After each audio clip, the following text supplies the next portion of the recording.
لوگوں کو جیلوں میں ڈالا, پھر وہ نکلے, پھر کچہریوں میں چکر لگائے, ہراساں کیا گیا. میرے اوپر اب تک 74 FIR کٹ چکی ہیں. کتنی دفعہ میں کچہریوں میں پھرا ہوا ہوں اور بیلیں کرواتا پھرا ہوں, صرف اور صرف ہمیں دبانے کے لیے کہ ہم شاید ڈر جائیں گے, ہم گھبرا جائیں گے, ہم دل برداشتہ ہو جائیں گے. صحافیوں سے جو کیا گیا, کبھی پاکستان میں اس طرح, اور صحافیوں سے کن سے کیا گیا؟ وہ صحافی جن کی اس معاشرے کے اندر ایک پہچان تھی, کریڈیبلٹی تھی, محب وطن تھے, ان صحافیوں سے جو انہوں نے کیا. اور یہ قوم کبھی نہیں بھولے گی جو ارشد شریف سے کیا, کبھی نہ میں بھولوں گا یا قوم بھولے گی کہ ایک ایسا آدمی جس کی کوئی قیمت نہیں تھی ضمیر کی, محب وطن پاکستانی, اس سے جو کیا گیا یہ قوم ہمیشہ یاد رکھے گی. اس کے علاوہ اعظم سواتی, شہباز گل, ہمارے لوگوں کو جو انہوں نے پکڑ کے تشدد کیا, کسٹوڈیل ٹارچر کی گئی, اور ان سے جو ان کے سامنے جو ان کی ننگا کر کے تشدد کر کے ان کی ویڈیوز بنائی گئی.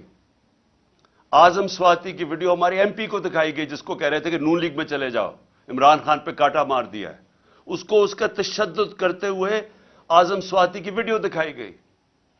پھر جو نیچے گرے ہیں یہ لوگ, جو گندی ویڈیوز, جو آڈیو لیکس, جو اعظم سواتی کے گھر ان کی بیوی کو اور بیٹی کو جو ویڈیو, گندی ویڈیو بھیجی گئی, کبھی اس ملک میں ایسے نہیں ہوا. اور پھر سلمان فاروقی, اس کو پکڑ کے ننگا کر کے اس کو مارا گیا, اس کو دھمکایا گیا. سوشل میڈیا کے بچوں سے چونکہ 17-18 سال کے بچوں کو پکڑ کے انہوں نے اٹھا کے لے گیا, ان کو مار دھاڑ کے ڈرا دھمکا کے گھر واپس بھیجا گیا. ایسے کبھی نہیں ہوا پاکستان میں. تو کوشش یہ کی گئی کہ ظلم اور خوف پھیلا کے, تو یہ جو ایک تحریک انصاف کے ساتھ قوم جڑ گئی تھی, کسی طرح تحریک انصاف کو ختم کیا جائے.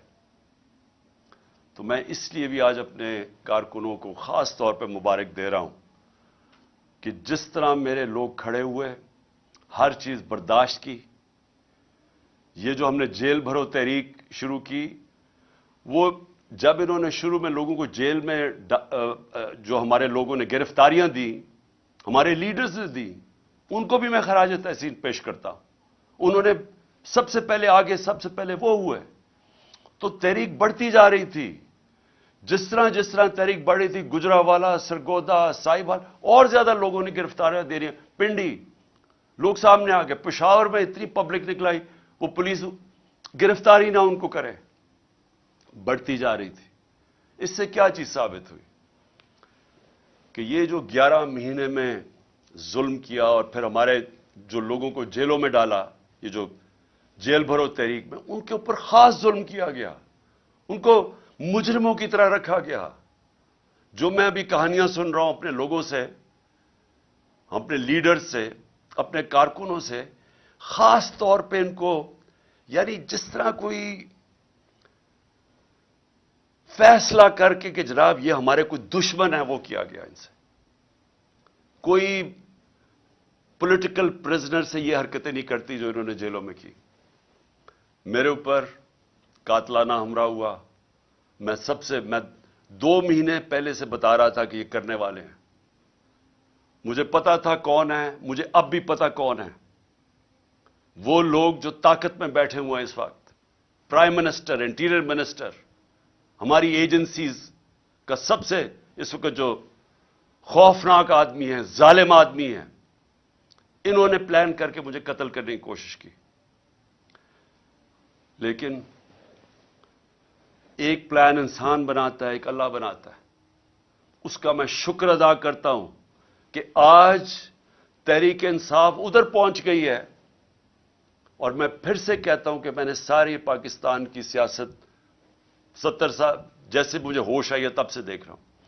کبھی پاکستان کی تاریخ میں کسی جماعت کو اللہ نے وہ عزت دی جو آج تحریک انصاف کو دی ہے.